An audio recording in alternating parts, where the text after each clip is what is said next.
Hi, magandang umaga sa inyo mga kasawi. Kamusta na po kayong lahat? Naway nasa mabuti kayong kalagayan. Siyempre, isa na naman sa ating followers ang ating pagbibigyan. Hi ma'am, good morning po. Isa ako ang taga-subaybay mo. Ang beef po kasi ay puti. Ang tanong ko lang, paano malalaman na mahal ka? Kasi ang puti at Pinoy ay magkaibang culture. Pakitago na lang ang name ko sa FB.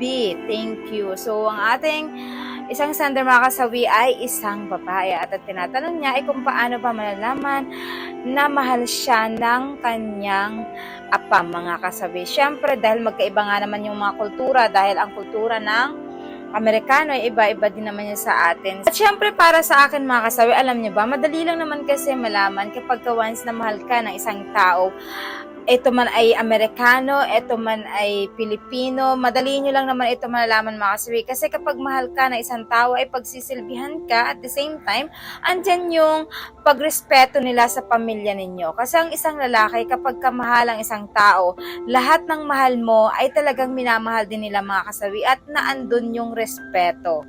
Alam nyo ba kung bakit mga kasawi? Kasi syempre, lahat naman kasi tayo kapag nagmamahal tayo, lahat ng minamahal natin ay minamahal na din natin yung kanilang pamilya. Kasi kasapi na rin natin sila. Kasi dahil pamilya na rin yung turing natin sa kanila dahil eto ay minahal mo nga yung anak niya, syempre kailangan mahalin mo din ang kanyang mga pamilya, mga kasawi. At paano mo malalaman na kung talagang mahal ka ng iyong apam mga kasawi ay kung paano kanya itrato. Syempre kapag once ang isang apam ay eto ay talagang malathala sa iyo mga kasawi na lahat ay nagpapaalam, ayan kung ano yung mga desisyon mo, mga gusto mo ay sinusunod niya, tigit sa lahat, wala siyang nililihim sa'yo, lahat ay sinasabi niya sa'yo at lahat ng bagay ay open siya sa'yo.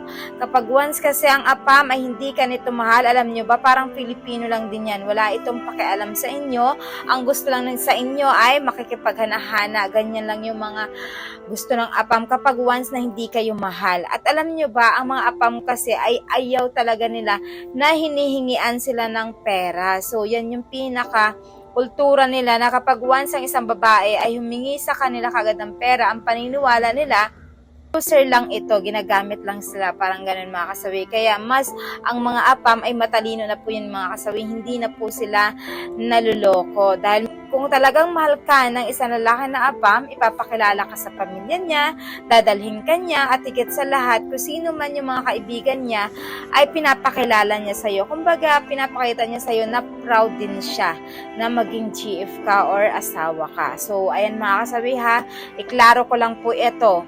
Etong suggestion natin ay base ito sa mga napagpapatanungan, natatanungan natin na merong jowang apam. So, yan lang mga kasawi, baka mamaya mabash tayo na naman. So, yan lang po yun. So, yan yung kanilang suggestion dahil meron silang mga jowa na apam.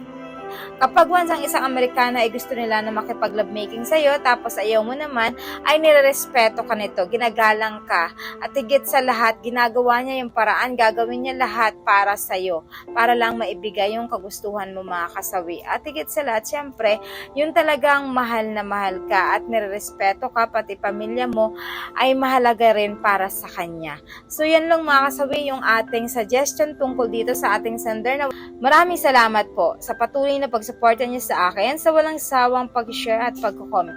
Sa mga hindi pa po nakapag-subscribe mga kasawi, pwede kayong mag-subscribe, pwede na rin kayo mag-follow para updated kayo sa topic ko araw-araw. Magandang umaga.